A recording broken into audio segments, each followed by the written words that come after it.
اللہ الرحمن الرحیم۔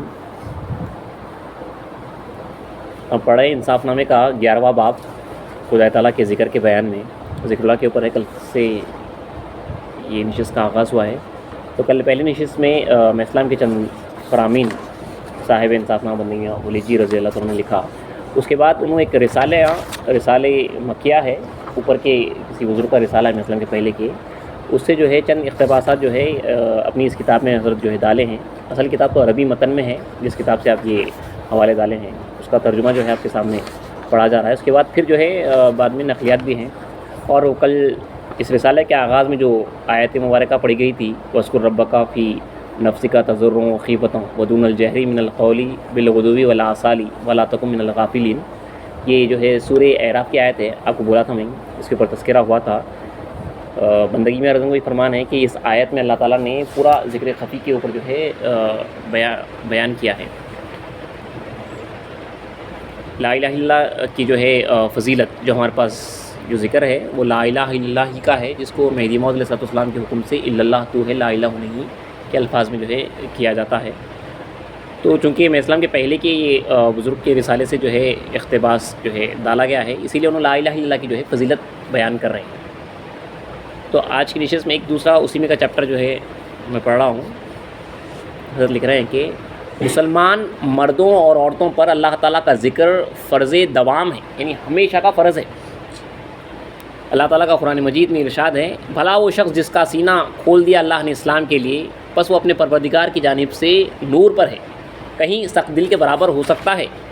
تو ہلاکت ہے ان کے لیے جن کے دل سخت ہو گئے ہیں اللہ کے ذکر کو چھوڑ کر۔ اور اس میں اشارہ اس بات کا، یہ قرآن مجید کی آیت ہے، اور اس میں اشارہ اس بات کی طرف کہ بندہ قوت شدید سے ذکر کرے، خوب جو ہے اللہ تعالیٰ نے ذکر قوت سے کرے، کیونکہ دل جو ہے سخت ہوا تھا، دل کی صفت ہے، جب انہیں اللہ کو بھول جاتا تو پتھر کے مانند سخت ہوا تھا۔ تو آگے حضرت وہی لکھ رہے ہیں کہ اس میں جو اشارہ ہے کہ بندہ قوت شدید سے ذکر کرے، کیونکہ اللہ تعالیٰ نے دل کو سختی کی صفت سے ذکر فرمایا ہے، اور سختی پتھر کی صفت ہے، کیونکہ قرآن مجید میں دوسری آیت بھی ہے جہاں پہ اللہ نے فرمایا کہ پھر اس کے بعد تمہارے دل سخت ہو گئے اور وہ مانند پتھر کے ہو گئے، بلکہ ان سے بھی زیادہ سخت۔ اور پتھر جب سخت ہو تو سخت مار سے ہی پھوٹتا ہے، اور وہ مار بھی کسی سخت گھن کی ہونی چاہیے۔ جب پتھر سخت ہوا تھا تو اس کو بھی جو ہے وہ زوردار مار ہونا پڑتا، تو زوردار پتھر کی مار پڑی تو جو ہے جب ٹوٹتا ہے وہ دل، اللہ کے پاس جو دل اس کی یاد سے غافل ہو جاتے ہیں وہ پتھر کے مانند ہو جاتے ہیں، بلکہ پتھر سے بھی زیادہ سخت، بلکہ قرآن مجید کی آیت ہے یہ۔ تو اگر آپ اس کو توڑنا ہے تو اللہ کی ضرب، اللہ کی مار، اللہ کی تلوار، اللہ کی ہتھوڑی سے جو ہے اس کو توڑا جاتا ہے۔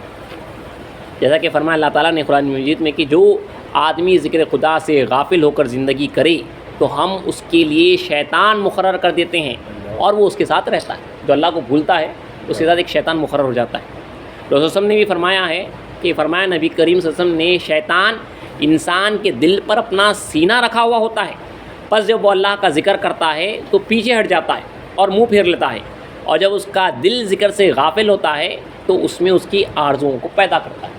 تو جب آپ ذکر کر رہے ہیں اللہ تو الہ الا اللہ چل رہا، اللہ کی یاد میں ہے، تو شیطان جو ہے دور ہٹ جاتا ہے۔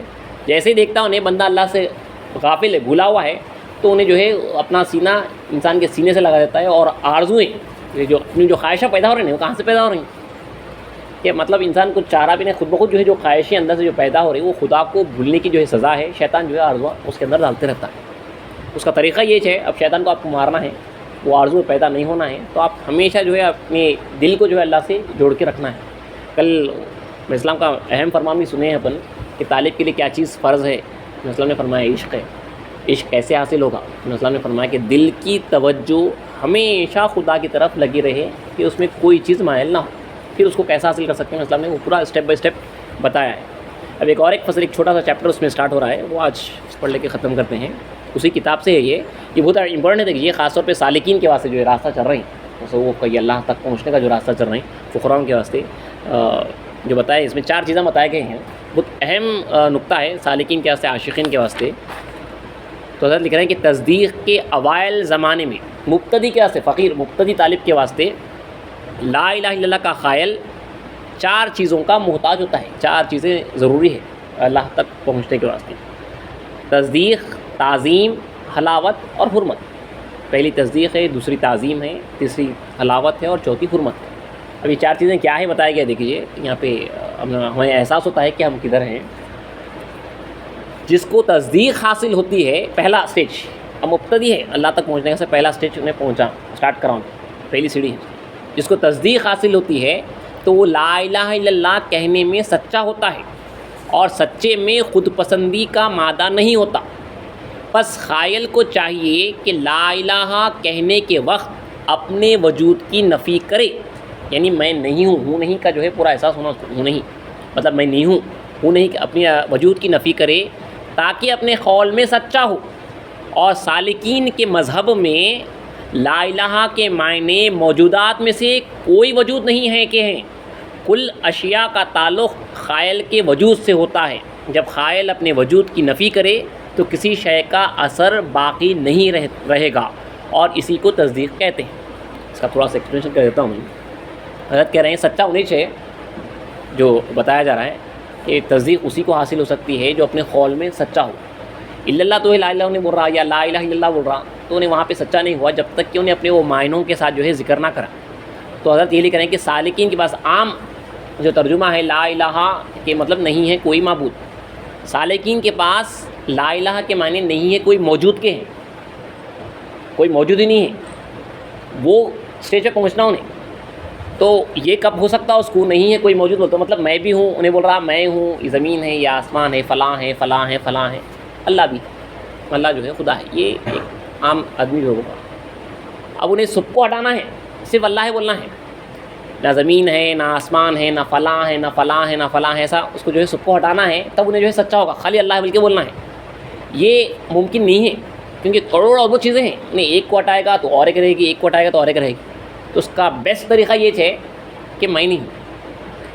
میں ہوں تو یہ سب ہے، میں نہیں ہوں بول دیا تو سب ختم ہوگا خود بخود.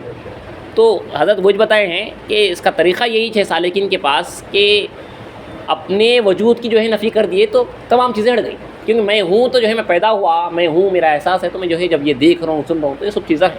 میں نہیں ہوں، لا الہ ہوں نہیں، اس کے ساتھ اب جب اپنی نفی جب کرے گا تو جو ہے کوئی نہیں رہے گا، صرف اور صرف جہاں پہ اللہ رہ جائے گا. اور یہی حقیقی تصدیق ہے کہتے ہیں. یہ فرسٹ سے اس کا حاصل ہوا جب انہیں یہ کہہ دیا کہ جو ہے کچھ نہیں ہے، یعنی میں نہیں ہوں. تو جب وہ پہلے اسٹیج پہ جو ہے پہنچا وہ لا الہ کے، لا الہ الا اللہ. اب ثانی تعظیم ہے، سیکنڈ اسٹیج ہے تعظیم. تصدیق کے بعد تعظیم حاصل ہے.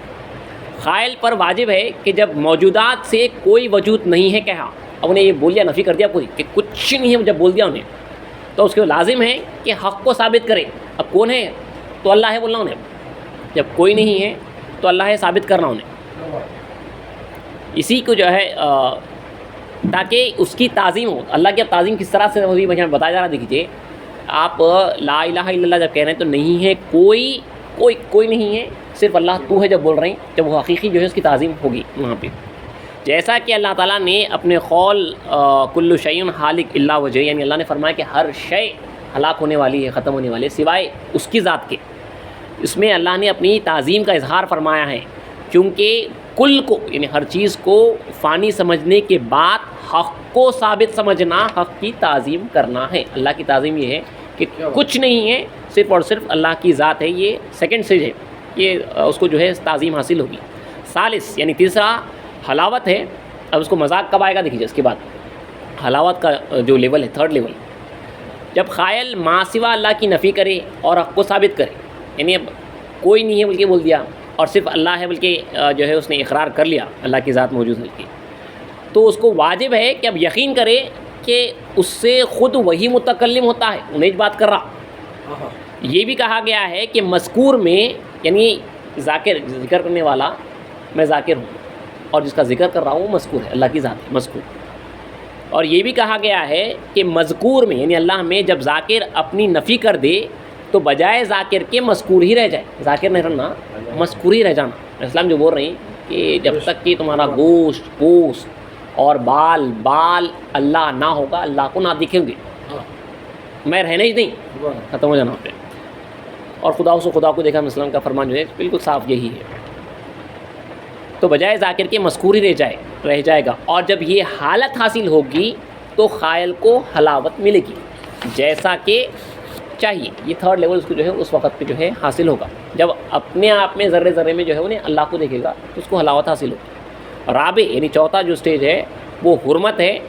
قائل کو چاہیے کہ بیقین تمام اس امر کو جانے کہ حق کے سوائے کوئی سامع نہیں، یعنی سننے والا سوائے اللہ کے اب کوئی نہیں بولے گا وہ، کیونکہ ذکر قدیم ہے جو حادث سماعت سے سنا نہیں جاتا. چنانچہ کلام قدسی میں ہے ہمیشہ بندہ نفل عبادت سے میرے نزدیک ہوتا ہے.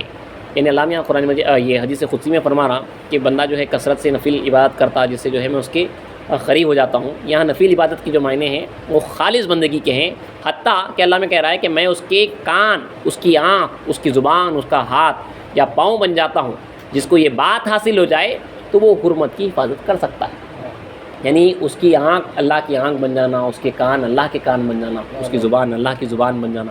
اللہ حدیث قدسی میں فرما رہا سو یہ سیاستہ کے حدیث میں سے ہے جہاں پہ وہ فرما رہا کہ اس کے ہاتھ جس سے وہ پکڑتا ہے میں بن جاتا ہوں، اس کے پیر جس سے وہ چلتا ہے وہ میرے پیر ہو جاتے ہیں وہ بن جاتے ہیں. تو یہ جب مکمل فنایت کا مقام حاصل ہوگا تو اسے جو ہے فورتھ لیول حاصل ہوگا.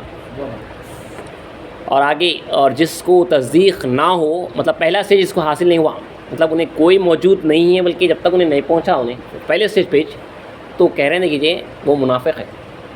انہیں خالی الا اللہ تو الہ الا نہیں بول رہا یا لا الہ الا اللہ بول رہا، مگر انہیں جو ہے اس کے معنی سمجھے ہی نہیں تو وہ منافق ہے، اس کے دل میں کچھ بھی نہیں ہے.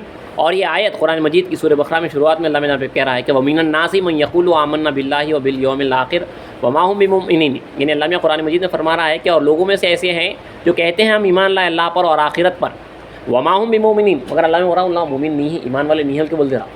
تو یہ آیت ان لوگوں کے اوپر ہلکے ہو رہی ہیں. دیکھیے اس کے اندر ہم بھی آ سکتے ہیں، اللہ ہمارے کو بچائے اس سے، جہاں پہ جو ہے اللہ میں کہہ رہا ہے کہ مطلب ہم جو ذکر کر رہے ہیں بغیر یہ جانے کے جو ہے یہ فرسٹ لیول پہ پہنچے گی کہ کوئی موجود نہیں ہے سوائے اللہ کی ذات کے، جب تک کہ اس لیول پہ نہیں آئیں گے تو وہاں پہ منافقت کی صفت جو ہے بتائی جا رہی ہے. تو اللہ کہہ رہا ہے ان لوگوں کو جو اس لیول پہ پہنچے بغیر جو ہے یہ کہہ رہے ہیں لا الہ الا اللہ ومن الناس من یقول آمنا باللہ، اور لوگوں میں سے ایسے ہیں جو کہتے ہیں ہم ایمان لائے اللہ پر اور آخرت کے دن پر، اور اللہ میں بول رہا اللہ مومن نہیں ہے کہ بول رہا ایمان والے نہیں ہیں. اللہ سے ہمیں محفوظ رکھے. اور مطلب یہ آیت جو ہے اس امر پر دلالت کرتی ہے کہ وہ دل میں اللہ اور آخرت پر ایمان لانے کی تکذیب کرتے ہیں، زبان سے بول رہے ہیں مگر دل میں جو ہے تکذیب کرتے ہیں، جھٹلاتے ہیں. اور جس کو سیکنڈ لیول حاصل نہیں ہوا، جس کو فرسٹ لیول حاصل ہوا اور سیکنڈ لیول حاصل نہیں ہوا، جس کو تعظیم حاصل نہ ہو تو وہ بدعتی ہے. اور ما سوا اللہ کی نفی کے بعد وحدانیت کو ثابت نہ کرے تو وہ بھی بدعتی ہے، کیونکہ جو ہے سب کی نفی کر دیا مگر اللہ کو جو ہے ثابت نہیں کرا تو وہ بدعتی ہے. کیونکہ اس سے وہ بات ظاہر ہوئی جو رسول اللہ صلی اللہ علیہ وسلم سے ظاہر نہ ہوئی، بلکہ رسول اللہ صلی اللہ علیہ وسلم تو وحدانیت کے ثابت کرنے میں کامل ہیں، حتیٰ کہ فرمایا کہ میں احمد بلا میم ہوں، یعنی میں احد ہوں. رسول اللہ صلی اللہ علیہ وسلم میں جو ہے وحدانیت اللہ کی جو وحدانیت کی صفت ہے کہ صرف اور صرف اللہ کی ذات ہے، اس میں خاتمین کامل ہیں. ایسے کامل ہیں اللہ کہ اپنے آپ میں بھی اللہ کو دیکھے، سوا سے اشارتاً بول دیا کہ میں احمد بلا میم ہوں ملکے بولے، میں عرب بلا عین ہوں ملکے بولے، احمد میں سے میم نکال دینا، عرب میں سے عین نکال دینا، تو وہاں پہ اللہ چل رہا تھا. شریعت کی حفاظت کے ساتھ جو ہے یہ بولا گیا. تو کامل توحید جو ہے خاتم اسلام کو حاصل ہوئی ہے. یعنی حضرت صلی اللہ علیہ وسلم توحید میں اس قدر کامل تھے کہ اپنی ہستی کی نفی فرما دی اور اس کو عہد سے ہی تعبیر فرمائی، یعنی یہاں پہ اللہ چل رہا ہے بلکہ بولے رسول صلی اللہ علیہ وسلم. اور اسی حدیث سے تعظیم مذکور سمجھ میں آتی ہے. اور جس کو یہ حالت حاصل نہ ہو وہ ریاکار ہے بلکہ اور نہیں، وہ دکھاوے کا ذکر کر رہا خالی. مطلب جس نے جو ہے یہ جہاں انہیں لا الہ الا اللہ کے اس لیول پہ نہیں پہنچا جہاں پہ کوئی موجود نہیں ہے، اس کے بعد جو ہے سوائے اللہ کے ان کے اگر نہیں پہنچا انہیں تو خالی اللہ تو الہ الا بولتے بیٹھا ہوا ہے تو وہاں ریاکاری کی جو ہے صفت میں ہے. یعنی جس نے لا الہ الا اللہ کہتے ہوئے بصارت حق سے حق کو نہ دیکھا، اللہ کی آنکھوں سے اللہ کو نہ دیکھا تو وہ ریاکار ہے، کیونکہ وہ لا الہ الا اللہ کہتے ہوئے اپنے نفس کو دیکھ رہا ہے. میں بول رہا ہوں لا الہ الا اللہ. یہ دیکھیے یہ سالکین کے واسطے فقراؤں کے واسطے جو اسٹیجز بتائے گئے ہیں وہاں پہ یہ کدھر سے کدھر جو ہے گناہ ہوتا ہے. ایسے آدمی کو اللہ کے ذکر کی حلاوت نہیں مل سکتی، اور ریاکاری شرک خفی ہے جو اللہ کے ذکر کی حلاوت سے دور ڈال دیتی ہے. مانند قول اللہ تعالیٰ کے کہ نہ شریک کرے اپنے رب کی عبادت میں کسی کو، اور جس کو حرمت حاصل نہ ہو تو وہ فاسق ہے، وہ یعنی گنہگار ہے. یعنی جو آدمی لا الہ الا اللہ کہنے کے وقت یہ نہ سمجھے کہ حق کے سوائے کوئی دوسرا سامع نہیں ہے، یعنی اللہ کے علاوہ کوئی جو ہے دوسرا بھی سننے والا ہے، اگر سمجھا تو وہ فاسق ہے. اور جس کو ایسا یقین نہ ہو کہ اللہ ہی سامع ہے اور اس سے اللہ ہی متکلم ہے تو وہ موحدین کے طبقے سے خارج ہے، گویا کہ وہ مقام وحدانیت کے دعوے میں جھوٹا ہے، وہ زندہ ہے مگر زندگی کی حقیقت نہیں رکھتا، اور دعویٰ تو ایک آسان بات ہے مگر دعوے کا ثبوت مشکل ہے۔ اور جانو کہ طاعت یعنی عبادتیں مثلا نماز، زکوٰۃ اور حج وغیرہ کبھی ان سے بھی ریا مل جاتی ہے، ریاکاری اس میں ذرا ظاہر ہو جاتی، اور صدقے میں شبہات آ جاتے ہیں، لیکن کلمہ لا الہ الا اللہ کا ذکر مومن خلوص دل ہی سے کرتا ہے اور اس میں اخلاص ہی موجود رہتا ہے، لہٰذا ذاکر کے لیے اخلاص واجب ہے، اگر بغیر اخلاص یعنی بغیر خلوص کے کہے گا تو مومن نہ رہے گا اور نہ آخرت کے عذاب سے نجات پائے گا۔ بقول رسول صلی اللہ علیہ وسلم کے کہ جو شخص لا الہ الا اللہ یقین خالص سے کہے گا تو جنت میں بغیر حساب و عذاب کے داخل ہوگا۔ چنانچہ تستری رحمۃ اللہ علیہ نے کہا کہ مسجد سے جمعے کے دن نکلے اور لوگوں کو دیکھا تو کہا لا الہ الا اللہ کہنے والے تو بہت ہیں اور خلوص سے کہنے والے تھوڑے ہیں۔ یہاں پہ جو ہے وہ رسالے کا جو حضرت اقتباس لے آ رہے تھے یہاں پہ ختم ہوا، پھر یہاں سے جو ہے میں اسلام کی نقلیات اور ہمارے بزرگوں کے جو ہے نقلیات جمع کیے ہیں۔ تو یہاں پہ لا الہ الا اللہ کے دیکھیے اسٹیجز بتائے گئے، خاص طور پہ جو فقیر ترکیب نہ کر کے اس راستے میں اتر چکا ہے، اس کو جو سلوک کے راستے سے جو گزرنا ہے اس کے واسطے جو ہے بتایا گیا کہ خالی لا الہ الا اللہ یا الا اللہ تو لا الہ نہیں، بغیر اس کے معنوں کو حاصل کرے کہ جیسا کہ علامہ فاعلموا انہ لا الہ الا اللہ قرآن مجید میں فرمایا، حکم دیا کہ جان لو کہ لا الہ الا اللہ کیا ہے، اپنے مرشد کے پاس پہنچ کے جو ہے جب تک یہ نہیں جانے گا، زانو ادب نہیں طے کرے گا، وہ جو ہے ان مقامات کو جو ہے نہیں پہنچ سکتا۔ اور جو بغیر ان مقامات کو پہنچے کہ ذکر کر رہا ہو کرا تو بتایا گیا یہاں پہ کہ وہ جو ہے بدعتی ہے، وہ ریاکار ہے، کیونکہ اس نے جانا ہی نہیں حقیقت میں کہ لا الہ الا اللہ کیا ہے۔ اور دیکھیے یہ مہتبے جو ہے جب مہدی علیہ السلام کو قبول کر چکے تو یہاں پہ جو ہے ہائی لیول گفتگو ہے، اسلام اوروں کی انتہا بندی کی ابتدا بول رہے ہیں، اگر ہم ابتدا میں نہیں پہنچے کچھ بھی تو پھر ہمارے اوپر جو ہے شرمناک جو ہے یہ بات ہے۔ بہرحال انشاءاللہ جو ہے آگے جو ہے اسلام کی نقلیات وغیرہ ہیں انشاءاللہ اگلی شخص میں پڑھیں گے۔